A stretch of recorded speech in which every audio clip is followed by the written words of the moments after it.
Para que ustedes entiendan más o menos qué tan grave es esta situación de las ataduras intergeneracionales, vamos a hacer una cuenta sencilla.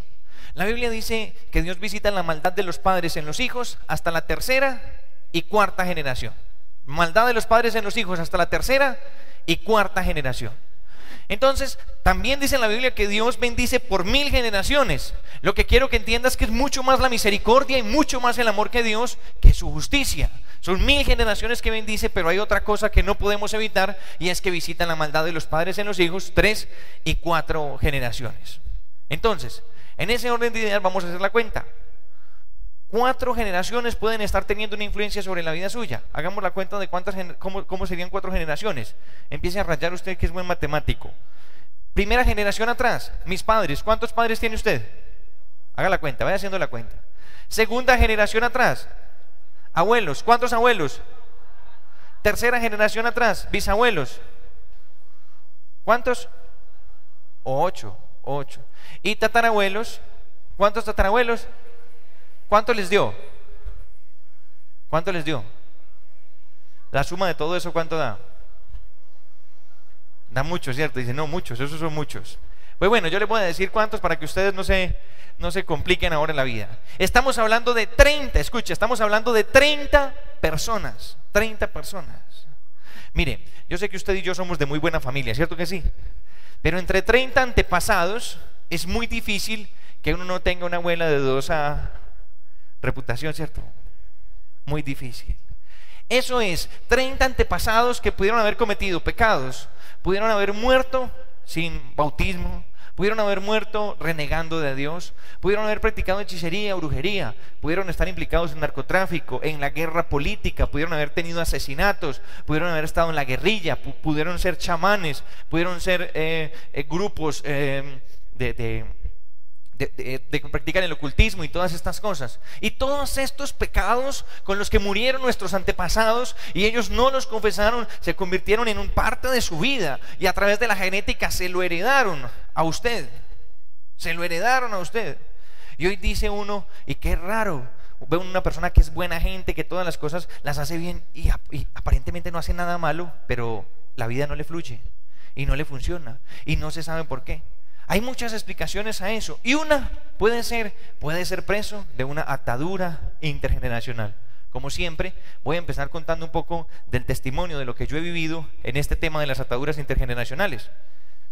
Nosotros, yo creo que las teníamos todas. Voy a hablar de una que es muy común, la atadura de enfermedad.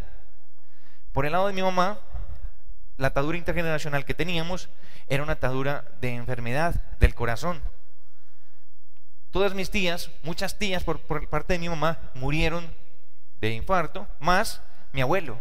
Entonces es una enfermedad que estaba allí.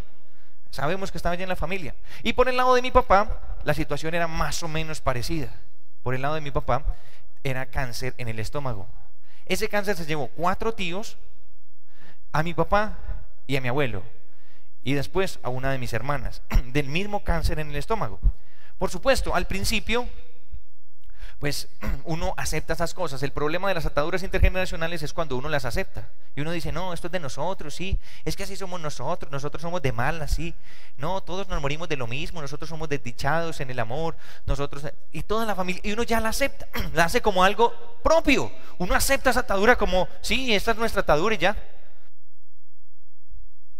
Pero cuando golpeó mi familia, especialmente cuando una de mis hermanas se enfermó, no la que falleció, sino otra, se enfermó y empezó a desarrollar pues esa enfermedad. Eso empezaba con una gastritis, una cuestión, y eso se iba agravando y se iba agravando, y finalmente terminaba en ese cáncer. Y después ya sabemos ya les conté lo que sucedió con las otras personas. Pues bueno, mi hermana empezó con eso. En ese tiempo estaba yo empezando mi proceso de conversión, y ella viene del hospital un día muy triste y me dice, William, me prohibieron esto, ¿usted qué piensa? Por esos días había caído en mis manos un libro sobre ataduras intergeneracionales. Yo estaba leyendo y estaba descubriendo todas las ataduras que tenía mi familia.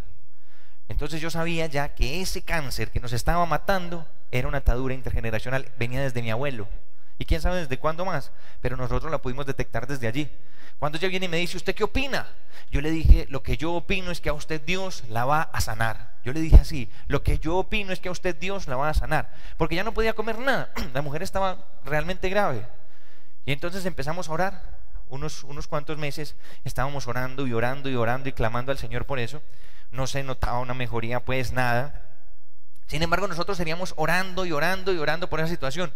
Un día, habían pasado algunos meses, estábamos en un lugar donde estaban inaugurando una capillita, estábamos haciendo un grupito de oración y de pronto ya estaba muy mal ese día, estaba muy enferma y nos dice, oren por mí.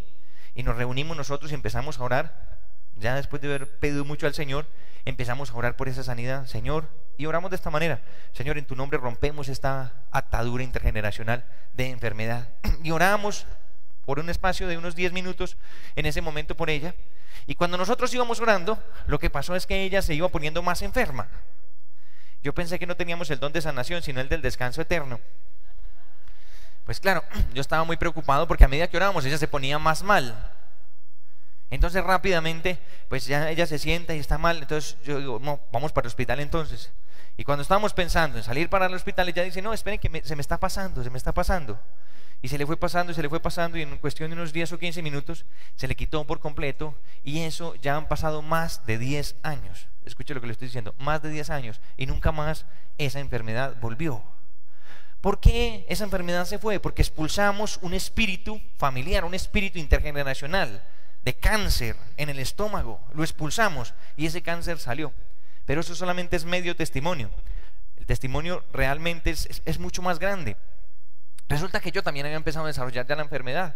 Ya había muchas cosas que no podía comer. La gastritis la tenía pero terrible. Y por ejemplo una salsa rosada me mataba. Eso me mandaba para el hospital. Ella era mucho más grave ya, pero yo ya tenía esa enfermedad también. Cuando oramos por ella y esa enfermedad salió de la vida suya, pues lo que sucedió fue que en el siguiente mes, pues yo empecé a notar que comía cosas que normalmente me hacían daño y ya no me hacían daño.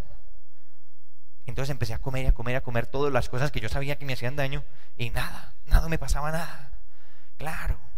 Entonces entendí lo que había sucedido. El día que oramos por ella, nadie oró por mí, ni nadie expulsó un espíritu de enfermedad de mí, nadie. Pero el espíritu que ella tenía era un espíritu familiar. Y en el momento que oramos por ella y lo expulsamos de su vida, en ese mismo momento salió de mi vida también.